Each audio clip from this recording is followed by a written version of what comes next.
तो चाहे हिंद महासागर हो या बंगाल की खाड़ी हो, हमें यहाँ पर चीन की तरफ से बहुत ज़्यादा प्रेजेंस देखने को मिल रही है।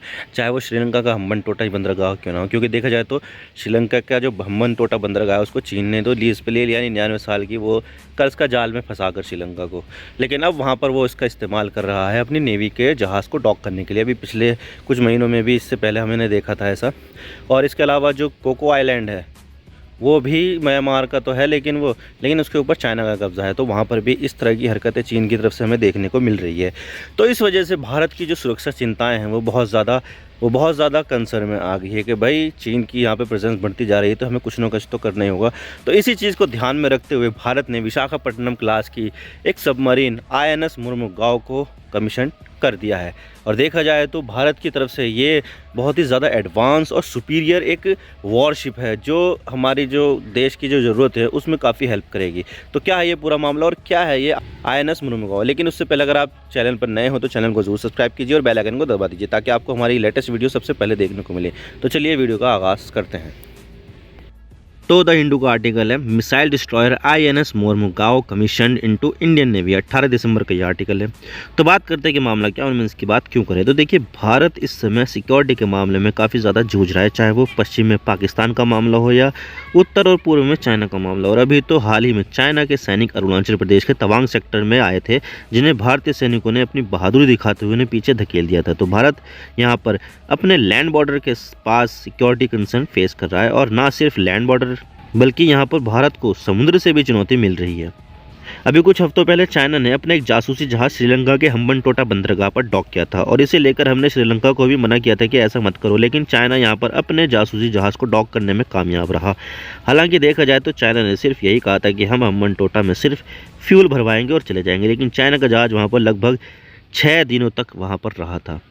और इससे कहीं ना कहीं भारत की सिक्योरिटी को भी खतरा है, क्योंकि देखा जाए तो चाइना की प्रेजेंस को भारत अपने पास देखना नहीं चाहता है। और ना सिर्फ श्रीलंका बल्कि यहाँ पर म्यांमार की तरफ से भी काफ़ी खतरा आ रहा है। आप देख सकते हैं कि ये है कोको आइलैंड, जो भारत के केंद्र शासित प्रदेश अंडमान एंड निकोबार आइलैंड्स से बहुत ज़्यादा पास में है, नॉर्थ में है।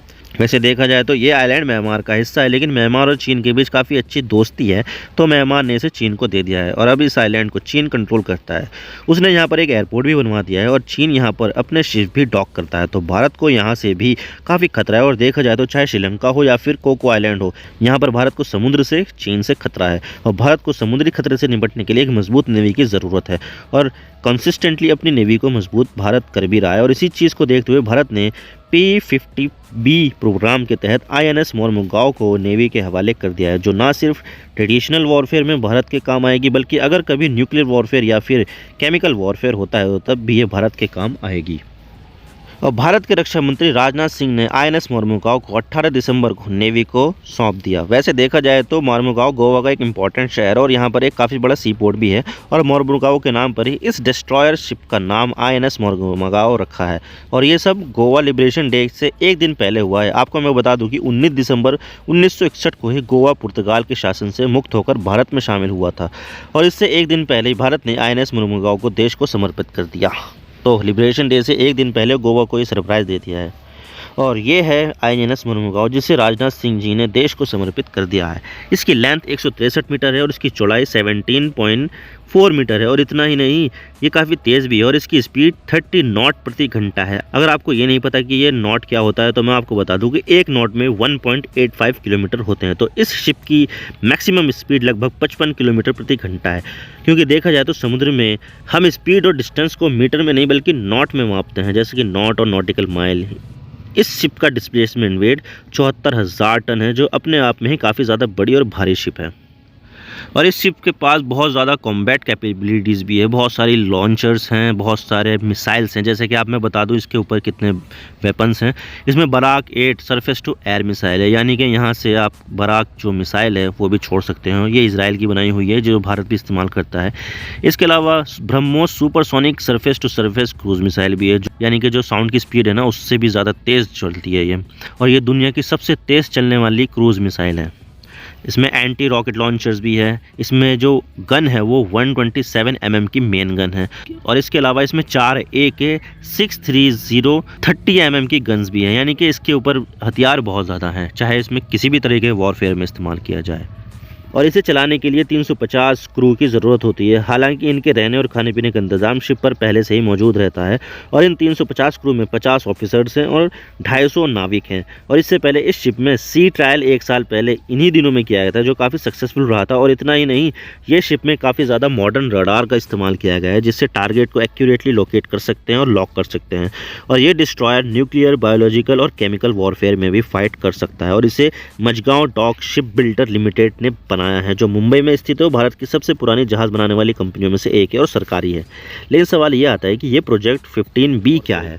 तो देखिए, भारत को गाइडेड मिसाइलों को मारने के लिए कई सारी वॉरशिप्स की आवश्यकता थी। तो भारत ने गाइडेड मिसाइलों को मारने के लिए कोलकाता क्लास की 3 डिस्ट्रॉयर बनाई, जिसमें आती है INS कोलकाता, INS कोच्चि और INS चेन्नई। और ये तीनों डिस्ट्रॉयर प्रोजेक्ट 15A का हिस्सा थे, ताकि भारत को काफ़ी सुपीरियर डिस्ट्रॉयर मिल सके। और ये तीनों ही डिस्ट्रॉयर दिल्ली क्लास से भी काफ़ी ज़्यादा सुपीरियर थे। और दिल्ली क्लास में जो वॉरशिप आती है वो INS दिल्ली, INS मैसूर और INS मुंबई है। तो जो कोलकाता क्लास की जितनी भी तीनों शिप्स हैं ना, ये दिल्ली क्लास की शिप से काफ़ी ज़्यादा सुपीरियर है। लेकिन भारत को और ज़्यादा सुपीरियर डिस्ट्रॉयर चाहिए थे, इतने में काम नहीं बनने वाला था। तो तब भारत ने प्रोजेक्ट 15B चलाया, जिससे कोलकाता क्लास डिस्ट्रॉयर से भी ज़्यादा सुपीरियर डिस्ट्रॉयर भारत को मिल सके। तो तब भारत ने प्रोजेक्ट 15B की शुरुआत की और इस प्रोजेक्ट का पहला डिस्ट्रॉयर हमें नवंबर 2021 में मिला और इसका नाम था INS विशाखापट्टनम। और इस प्रोजेक्ट का दूसरा डिस्ट्रॉयर भारत को अभी मिला है, जिसका नाम है INS मुर्मुगाओ, जिसके बारे में हम अभी बात कर रहे हैं। और देखा जाए तो इस पूरे प्रोजेक्ट में 4 डिस्ट्रॉयर बनेंगे, जिसमें INS विशाखापट्टनम और INS मुर्मुगाओ तो कमीशन हो चुके हैं और बाकी के जो 2 हैं वो कमीशन जल्दी होने वाले हैं, जिसमें से एक है INS इम्फाल और एक है INS सूरत।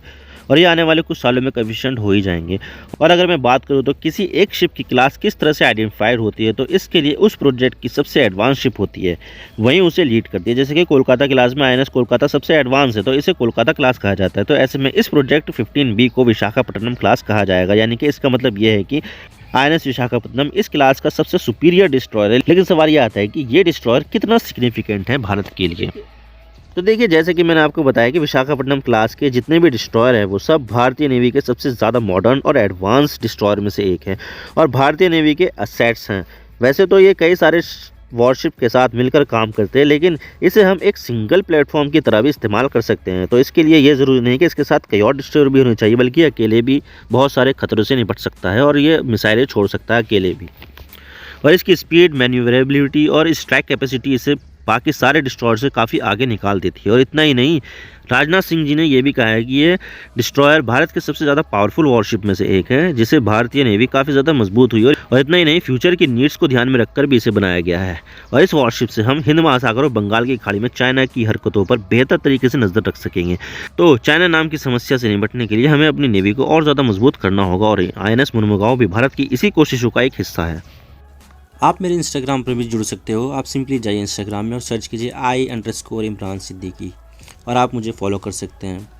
इसके अलावा आप मुझे ट्विटर पर भी फॉलो कर सकते हैं, यहाँ पर भी सेम ही यूज़र नेम है I_इमरान सिद्दीकी। तो दीजिए मुझे इजाज़त, मैं मिलता हूँ आपसे नेक्स्ट वीडियो में। अगर आपको वीडियो थोड़ी सी भी पसंद आए तो चैनल को ज़रूर सब्सक्राइब कीजिए। Thank you for watching. I really appreciate your precious time. God bless you all. Now signing off.